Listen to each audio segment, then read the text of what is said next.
Hello SSC 27 batch কমার্সের পোলাপাইন। যেই 5টা অভ্যাস তোমাকে ইনশাআল্লাহ এসএসসিতে এগিয়ে রাখবে এবং তোমার স্বপ্নের বিশ্ববিদ্যালয়ে ভর্তি হওয়ার জন্য হেল্প করবে।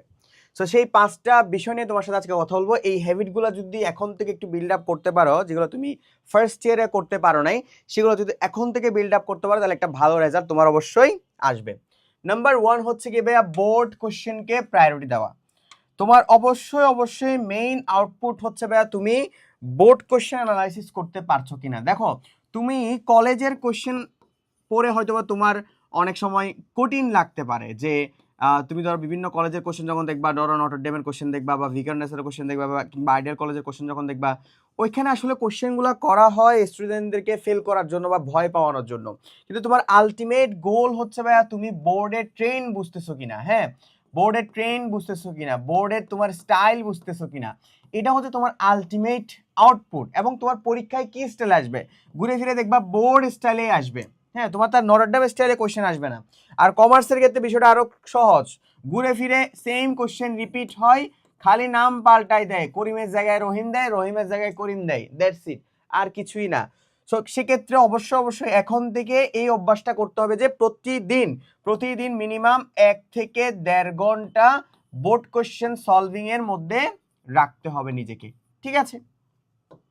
আচ্ছা, এরপর হচ্ছে কি ভাই, সোশ্যাল মিডিয়ার যে ডিস্ট্রাকশন কন্ট্রোল। যেমন এখানের মধ্যে হচ্ছে কি আছে, এখানের মধ্যে হচ্ছে ফ্যামিলি আছে। অনেক সময় ফ্যামিলিও তোমাকে ডিস্ট্রাক্ট করতে পারে। হ্যাঁ, এই এসে আব্বু কি করতেছো, হ্যান করতেছো, এতক্ষণ পড়াশোনা করে কি করবা, এরকম অনেক ফ্যামিলি আছে, আদুরে ফ্যামিলি আর কি। তো এইগুলো অ্যাভয়েড করতে হবে। এরপরে কিছু ফ্রেন্ডস আছে, এই বন্ধু চল আড্ডা দিই, ঘুরি ফিরি খাই। হ্যাঁ, এরপর হচ্ছে কি সোশ্যাল মিডিয়ার মধ্যে সবচেয়ে ডেঞ্জারাস হচ্ছে ভাই রিলস, এই রিলসটা। সো এই জিনিসগুলো একটু অ্যাভয়েড করতে হবে। এই জিনিসগুলো যে যত বেশি, এখন অন্তত সেকেন্ড ইয়ারে উঠে যে যত বেশি অ্যাভয়েড করতে পারবে সে তত বেশি সাকসেসফুল হইতে পারবে, believe me or not. Number 3 হচ্ছে ভাইয়া ফেক এক্সাম প্রেশার ক্রিয়েট করা। দেখো, যখন আমরা প্রেশারে থাকি, হ্যাঁ, তখন বা তোমার স্ট্রেসে থাকে, তখন কিন্তু আমাদের ব্রেনের ক্যাপাবিলিটি বেড়ে যায়। দেখো, স্ট্রেস আসলে হচ্ছে কি একটা কার্ভের মতো কাজ করে। তুমি যখন অতিরিক্ত স্ট্রেসে থাকবা তখন তোমার ব্রেইনে হচ্ছে গিয়ে বেশি আউটপুট জেনারেট করার চেষ্টা করবে।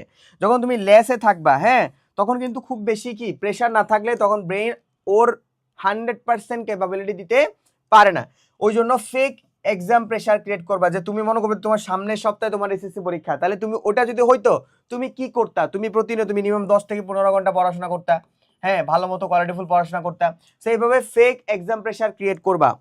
টাইম বক্স গেম মানে হচ্ছে ভাই রুটিন না বাড়ে, টাইম বক্স গেম খেলবা মানে নিজেকে ট্রিট দিবা। ধরো তুমি নিজেকে বলবো যে সামনের 3 ঘন্টা দেখি বাহা তুই হচ্ছে কি অ্যাকাউন্টিং এর 3টা চ্যাপ্টার শেষ করবি বা 2টা চ্যাপ্টার শেষ করবি, আর যদি শেষ করতে না পারোস তুই গে। হ্যাঁ, তো এই টাইপের যখন তুমি কি করবা, নিজেকে কি দিবা, চ্যালেঞ্জ দিবা। হ্যাঁ, এই চ্যালেঞ্জগুলো যদি দিতে পারো তাহলে তুমি কি করবা, তোমার 100% ইউটিলিটি কি করতে পারবা, অর্জন করতে পারবা। ধরো তুমি যারা শেষ করলা 3 ঘন্টার মধ্যে তুমি শেষ করতে পারলা, হ্যাঁ, এবং তুমি নিজেকে একটা ট্রিট দিবা বা 2 ঘন্টা 10-15 মিনিট রিলস দেখবা, হ্যাঁ, বা নিজেকে একটা চকলেট ট্রিট দিবা।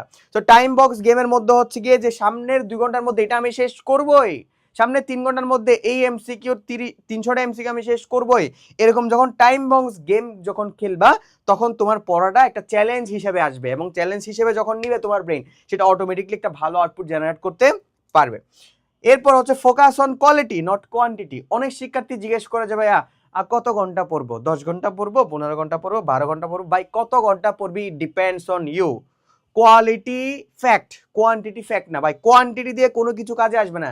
একজন শিক্ষার্থীর একটা পড়া শেষ করতে ধরো 2 ঘন্টা লাগতেছে, হ্যাঁ, আরেকজনের সেটা 20 মিনিটে শেষ হয়ে যাচ্ছে। তো যার 2 ঘন্টা লাগতেছে ও 2 ঘন্টা দেওয়া উচিত, যার 20 মিনিট লাগতেছে ও 20 মিনিট দেখ, কারণ দুজনের ব্রেনের ক্যাপাবিলিটি আলাদা। সো কোয়ালিটিতে ফোকাস করবা, নট কোয়ান্টিটি। আমার এক বন্ধু আছে 16 ঘন্টা পড়াশোনা করেছে অ্যাডমিশনে, 16 ঘন্টা, ক্যান ইউ ইমাজিন, 16 ঘন্টা পড়াশোনা করেছে। মিনিমাম না কিনলো 10টা কোর্স কিনছে অনলাইনে, কোনো জায়গায় চান্স পাইনি, প্রাইভেটে পড়াশোনা করতেছে। আর আমি একটা মিডিয়াম রেঞ্জের পড়াশোনা করেছি, 5 থেকে 6 ঘন্টা, 7 ঘন্টা, 8 ঘন্টা, হ্যাঁ, ওটা ইফেক্টিভ পড়াশোনা করেছি।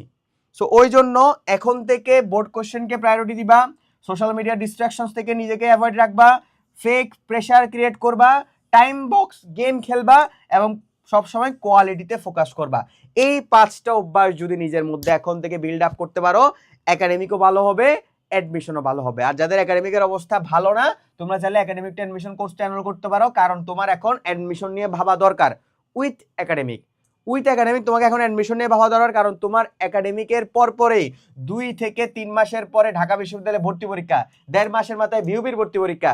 সো তোমার অত সময় নাই, আর ওই 2 মাস পড়াশোনা করে কেউ অ্যাডমিশনের চান্স পায় না।